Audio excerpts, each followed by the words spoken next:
Hi, I'm Jaslyn from High Expectations Podcast, and you're listening to Two Broads Talking Politics, the podcast where two Midwestern mums talk progressive politics and political activism with guests. Enjoy!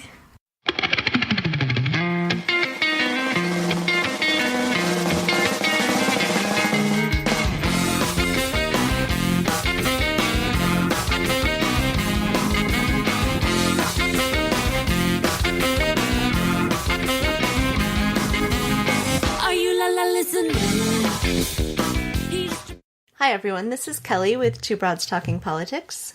And this is Matthew with Treknobabble.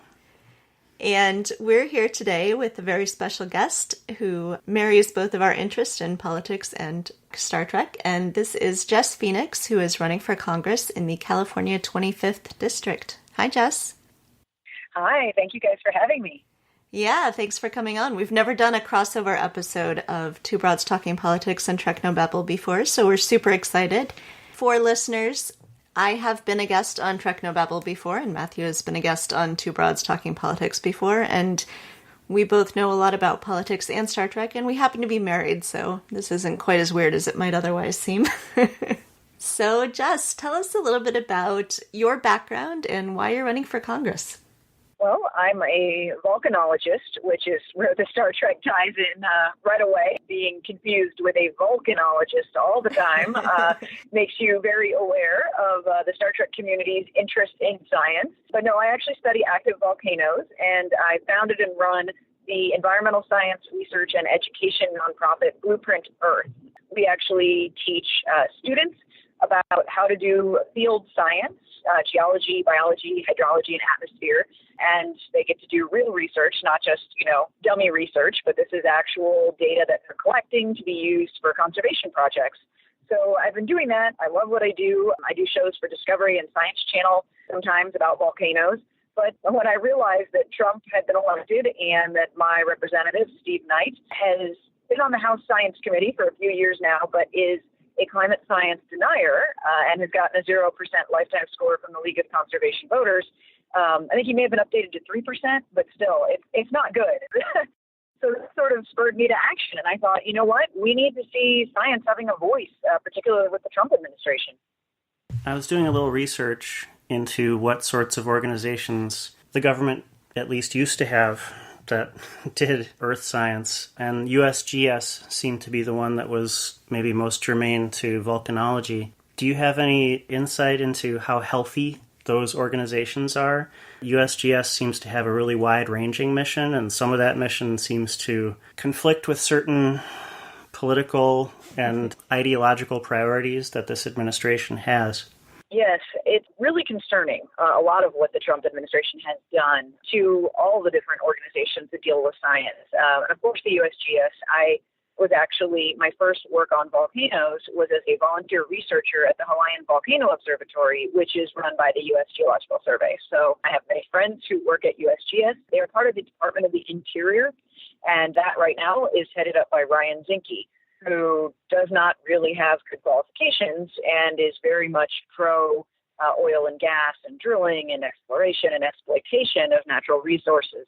So I've been very vocal in calling out Ryan Zinke for claiming to be a geologist when he has a geology bachelor's degree.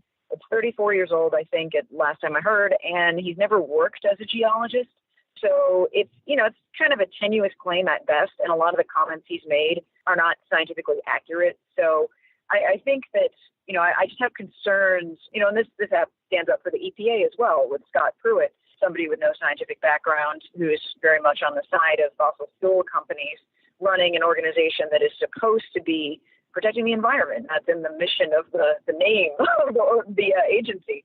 So I think, those are just two examples, but the USGS does a lot that people aren't so aware of. They working on developing the earthquake early warning system, the volcano warning system, and of course there are other organizations like NOAA that do things like tsunami warnings, hurricane warnings.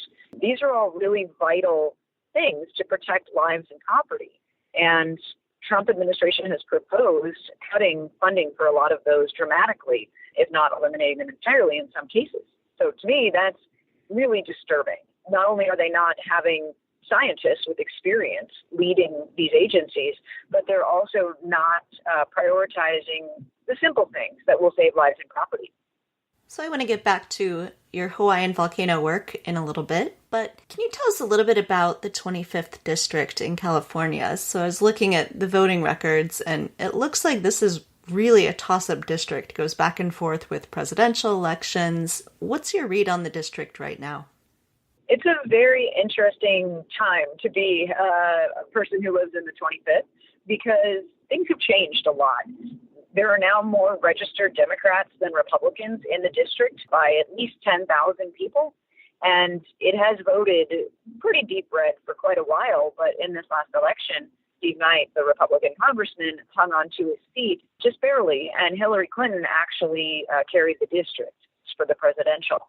So things are shifting, and I think that has to do a lot with the demographic changes that we're seeing. There are a lot more young people. There are a lot more people of color moving to the community. And I think, well, we're really hoping that a lot more people who have been disenfranchised, whether it's been, by difficulty of accessing voting or whether it's been by disillusionment with the process, we're hoping that a lot of them will have found their voices. And we've made a lot of efforts to get people to register to vote and make them aware of the elections and when they're happening, because I think that, having more people involved in the process usually leads to more favorable results for Democratic candidates. When regular people have a voice, things tend to go Democratic. Jess, speaking of California, I think there's a perception that California is different than the rest of the country when it comes to, environmental policy, economic policy.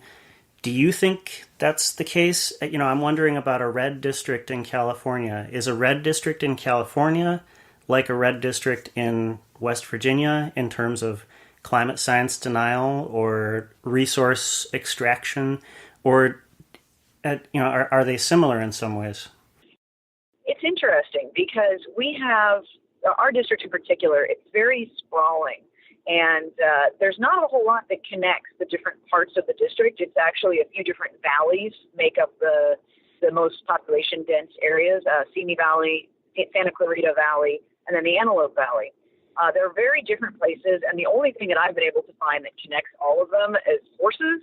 It's a little weird, but there's a lot of horse property in Simi and in Santa Clarita and the Antelope Valley. So there really isn't too much else that ties it all together. It's slightly gerrymandered. California's pretty good about not gerrymandering to the extremes that you see in Pennsylvania.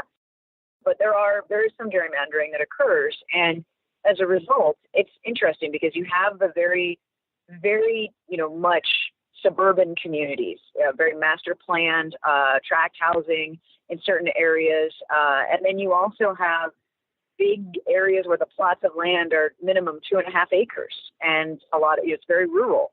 So it is, I think in general, it's a bit more progressive than you would find red districts in other states. And I say this as someone who's lived in 10 states all over the country before I moved to California in 2007 for grad school. And California as a whole is a little bit more environmentally aware and conscious than a lot of other places where I have lived. And I think some of it is just by virtue of the fact that we've been so forward thinking on things like air standards and pollution standards in general, because we have such a dense population here. So people are very close to each other in a lot of cases.